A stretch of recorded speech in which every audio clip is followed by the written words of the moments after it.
Chapter 1. A Very Special Boy. Some stories start at the beginning. This story is different. It begins long after the end of the world as we know it. The world fell apart when the H5G9 virus hit. Or rather, when the virus escaped. When it escaped the Midnight Sun laboratory, wiping out 95% of the US population.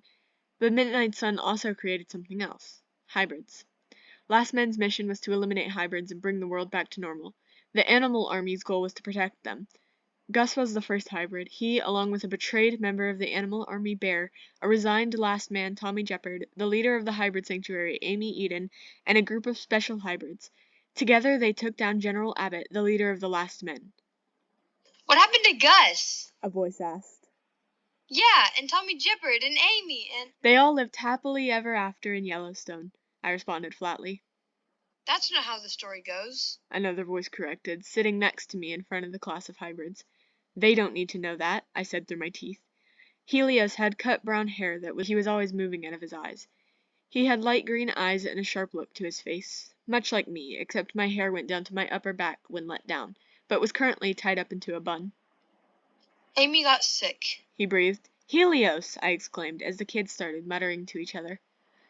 Celine, he responded in the same tone. My brother and his lack of care for young minds, I exclaimed. My sister and her tendency to lie to kids. They're in high school. They've heard worse. You know we can hear you, right? One of the kids asked. He had mouse ears and a pink nose and whiskers. Fine. You want the truth? I asked. They all nodded in sync. Amy died. From the sick. Gus, Jeopard, Bear, and one of the hybrids, Wendy, went to find Gus's mother in Alaska. The other hybrids stay with a family living close by, I said quickly, slamming the book I had been holding shut. The kids all started talking and laughing. The muted bell suddenly started chiming. It was muted for hybrids' sensitive ears. Break time, a tiger kid screamed. The kids seemed to immediately forget about what they had just learned and rushed out of the room. Once me and my brother were alone, I sighed. See, no harm done, he breathed. Saved by the bell, I responded. He scoffed. Miss Celine? A girl poked her head in the door. She had long blonde hair and was wearing a light blue dress with a bow in her hair. She had 2 long tan llama ears and a short fluffy tail. Hi, Iris, why aren't you at lunch, or wherever you guys go at break? I asked softly. Can you tell me the story again, in more detail? I'm interested, she exclaimed, rushing towards me. I don't know if... Oh, come on, Helios interrupted. I glared at him. She wants to know, he pointed out.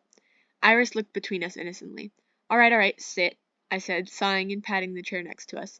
This is a story of a very special boy.